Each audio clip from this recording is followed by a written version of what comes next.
A few days ago, I was having a conversation with one of my entrepreneur friends. I told him about my anger whenever I see young people who are not serious about their lives.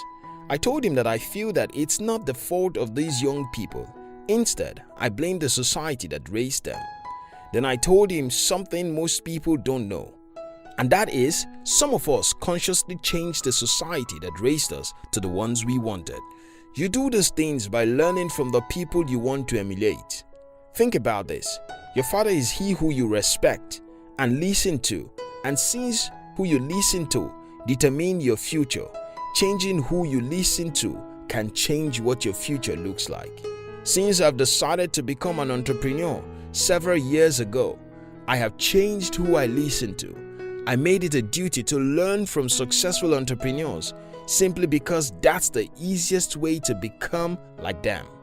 In today's video, I'll be sharing with you top 7 lessons I learned from 7 of the most successful entrepreneurs in the 19th century. I've previously learned some of these lessons from other sources, but learning them again from these great men is a good reminder. If you are new here, consider subscribing so that you won't miss other exciting videos like this. Number 1. John D. Rockefeller.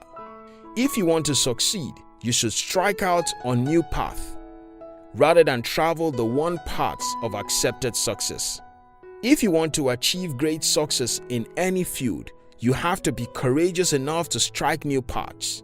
The reason for this is because you need a lot of eyeballs to be able to be successful in anything, and eyeballs only follow new or unique things. This is what I mean by eyeballs. Attention, attention, attention. You need massive attention to be able to get people to recognize you as an inventor, for example. You need a lot of attention for your product or services to be able to succeed as an entrepreneur. You need people to know you are there and you are doing something to succeed in that field. And there is no way to get those eyeballs if all you do is what everyone else is doing. You have to be courageous to make a road in the desert if you genuinely want to be successful. Number 2. Andrew Carnegie. People who are unable to motivate themselves must be content with mediocrity, no matter how impressive their other talents. Almost every human being is motivated in some ways. In school, I see many young people reading for long hours and days. Examination and degree is their motivation. That's not self-motivation. Today, I see a lot of people waking up by 5 a.m. to rush to the jobs they hate. Salary is their motivation. Yes, I also wake up 5 a.m. many days, but nobody is on my neck to do it. Meaning, I can still afford to wake up at 10 a.m. and there won't be any repercussion whatsoever for my action. Here's the thing, if you're not able to get yourself to do difficult things except someone has to threaten you or promise you a reward, you can't go far in life. Take for instance, if you can't spare 3 hours in a week to read, it's not because you don't know that there are some good books you could read. It's just because you are not self-motivated to read. If tomorrow someone promises to give you $500 for every book you read, you start reading, right? You get the picture. Number 3. JP Morgan. Go as far as you can see. When you get there, you'll be able to see further. Again, people tell you that they want to start a business and don't know how to start. My answer to them is, start with any silly thing that comes to your mind. When I went fully into the business world in the year 2008, my first business was a total flop that I lost it within 1 week.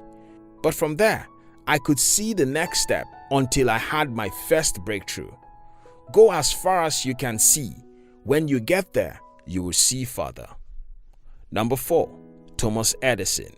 Genius is 1% inspiration and 99% perspiration. Some months ago, I studied the biography of Albert Einstein. Ironically, the man wasn't who the world thought he was.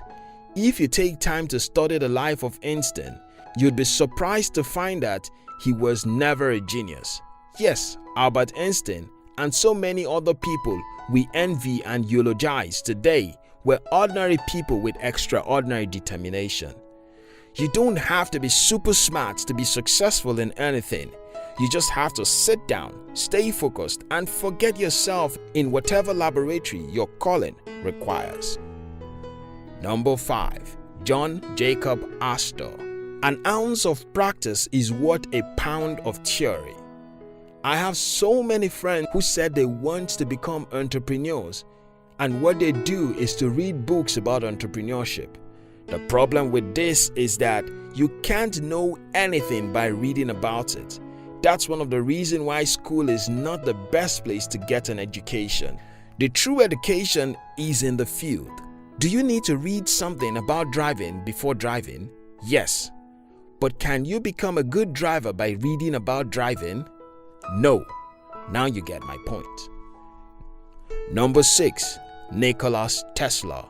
Our virtues and our failings are inseparable like force and matter. When they separate, man is no more. Think about the most successful men in the history of our world. Think about the men we envied and worshipped. All of the time, they fail more than everyone else. So it is that failures and success are inseparable companions. You simply can have one without the other. So if you desire great success in life, you must be willing to sacrifice some of your blood. Number 7. B.D. Mason.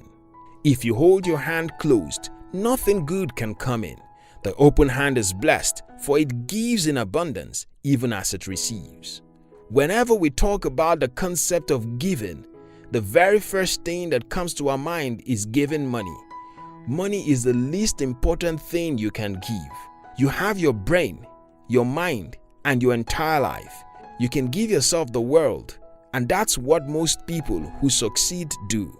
Think about a problem you can solve with your life and be willing to sacrifice the rest of your life for such. You will only be successful in the proportion to the amount of yourself you are willing to give to make the lives of other humans a little better. In conclusion, if you want to succeed, you should strike out on new path rather than travel the worn-out paths of accepted success. People who are unable to motivate themselves must be content with mediocrity, no matter how impressive their other talents. Go as far as you can see. When you get there, you'll be able to see further. Genius is 1% inspiration and 99% perspiration. An ounce of practice is worth a pound of theory. Our virtues and our failings are inseparable, like force and matter. When they separate, man is no more. If you hold your hand closed, nothing good can come in. The open hand is blessed, for it gives in abundance, even as it receives. Thank you for watching our videos. We love you.